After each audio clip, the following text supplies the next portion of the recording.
বেঙ্গল বার্তা প্রচার তরঙ্গের এই মুহূর্তের খবর।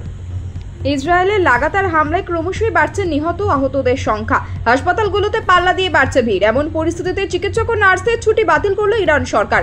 পাশাপাশি যারা ছুটিতে রয়েছেন তাদের ছুটি কাটছাট করে অবিলম্বে নিজের নিজের কর্মক্ষেত্রে যোগ দিতে বলা হয়েছে। মঙ্গলবার এই কথা জানিয়েছেন ইরানের উপস্বাস্থ্যমন্ত্রী সৈয়দ সাজ্জাদ রাজাভি। ইরান ইসরায়েল সংঘাত হামলা চালাচ্ছে 5 দিনে পড়েছে। হামলা পাল্টা হামলা চালাচ্ছে দুই দেশেই। সময় যত করাচ্ছে ততই পরিস্থিতির অবনতি ঘটছে। ইতিমধ্যে ইসরায়েলি হামলায় ইরানে 4 শতাধিক মানুষ প্রাণ হারিয়েছেন। দেশটির মানবাধিকার সংগঠন human rights activists in Iran জানিয়েছে ইসরায়েলের হামলা শুরুর পর এখনো পর্যন্ত 452 জন প্রাণ হারিয়েছেন এবং 646 জন আহত হয়েছেন।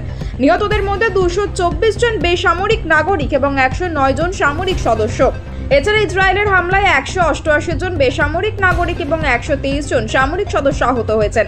এদিকে ইরানের ইসলামিক বিপ্লবী গার্ড কোরের তরফে দাবি করা হয়েছে ইসরায়েলের একটি সামরিক গোয়েন্দা কেন্দ্র ও মোসাদের একটি অপারেশন পরিকল্পনা কেন্দ্রে ক্ষেপণাস্ত্র হামলা চালানো হয়েছে। এদিন ভোরেও এই হামলা চালানো হয়। ইসরায়েলের হারজুলায় একটি স্পর্শকাতর স্থান নিশানা করে এই ক্ষেপণাস্ত্র হামলা চালানো হয়েছে। অন্যদিকে ইসরায়েলের হামলা তীব্র হতেই প্রাণ বাঁচাতে ইরান ছাড়ছেন বিদেশি পর্যটক ও নাগরিকরা। এখনো পর্যন্ত 17টি দেশের 6 শতাধিক বিদেশি নাগরিক ইরান ছেড়ে প্রতিবেশী দেশ আজারবাইজানে আশ্রয় নিয়েছেন। কাস্পিয়ান সাগরের উপকূলীয় আস্তারা সীমান্ত দিয়ে তারা ইরান ত্যাগ করেছেন। বাকু বিমানবন্দরে পৌঁছে আন্তর্জাতিক ফ্লাইটে নিজ নিজ দেশে ফিরে যাচ্ছেন।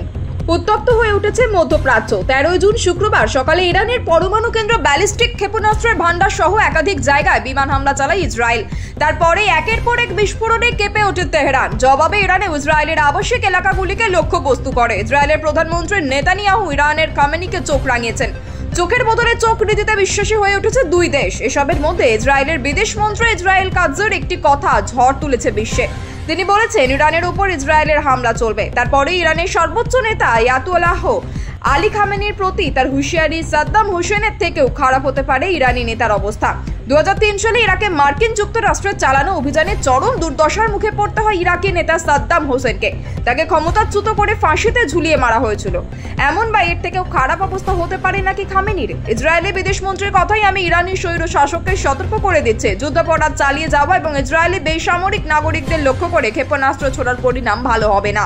এদিকে ইরানের অভিযোগ ইসরায়েল ক্রমাগত তাদের দেশের উপর হামলা চালাচ্ছে। তাতে বেশ কয়েকজন সাধারণ ইরানি জনগণ নিহত হয়েছেন। তারপরে ইরাকি নেতা সাদ্দাম হোসেনের কথা উল্লেখ করেছেন কাৎজে। বলেছেন খামেনির উচিত স্বৈর শাসকের পরিণতি মনে রাখা। ইরাক ইরানের প্রতিবেশী দেশ। ইরান এখন ইসরায়েলের সঙ্গে যে পথে হাঁটছে একসময় ইরাকও সেই পথ বেছে নিয়েছিল। তার ফল ভুগতে হয়েছিল সাদ্দাম হোসেনকে। ইরানের খামেনিও সেই ফল ভুগবেন। তার পরিণতি হয়তো আরো মারাত্মক হবে। তাই ইরান ইরাকের থেকে শিক্ষা নিক। ইরাকের মতোই কি ইরানকে ধ্বংসের খেলায় নামছে আমেরিকা? সম্ভাবনা জোরালো হয়ে উঠছে মার্কিন প্রেসিডেন্ট ডোনাল্ড ট্রাম্পের রহস্যময় আচরণে।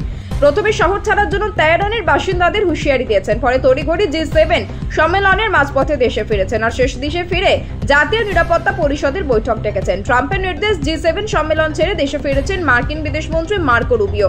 সূত্রের খবর ইসরায়েলের হয়ে ইরানের বিরুদ্ধে যুদ্ধে ঝাঁপাতে জাতীয় নিরাপত্তা পরিষদের জরুরি বৈঠক ডেকেছেন ট্রাম্প। যদিও একাধিক মার্কিন সাংসদ স্পষ্ট জানিয়ে দিয়েছেন ইরান ইসরায়েলের সংঘাতে ট্রাম্পের নাক গলানোর বিরুদ্ধে অবস্থান নেবেন তারা। অন্যদিকে কানাডায় চলা G7 সম্মেলনে তেহরান তেল আবিবের সংঘাতে বেঞ্জামিন নেতানিয়াহুর দেশের পাশে থাকার ঘোষণা করা হয়েছে। যদিও ফরাসি প্রেসিডেন্ট ইমানুয়েল ম্যাক্রো সব জানিয়ে দিয়েছেন ইরানে আয়াতুল্লাহ আলী খামেনির সরকারকে উৎখাত করার প্রক্রিয়া কৌশলগত ভুল।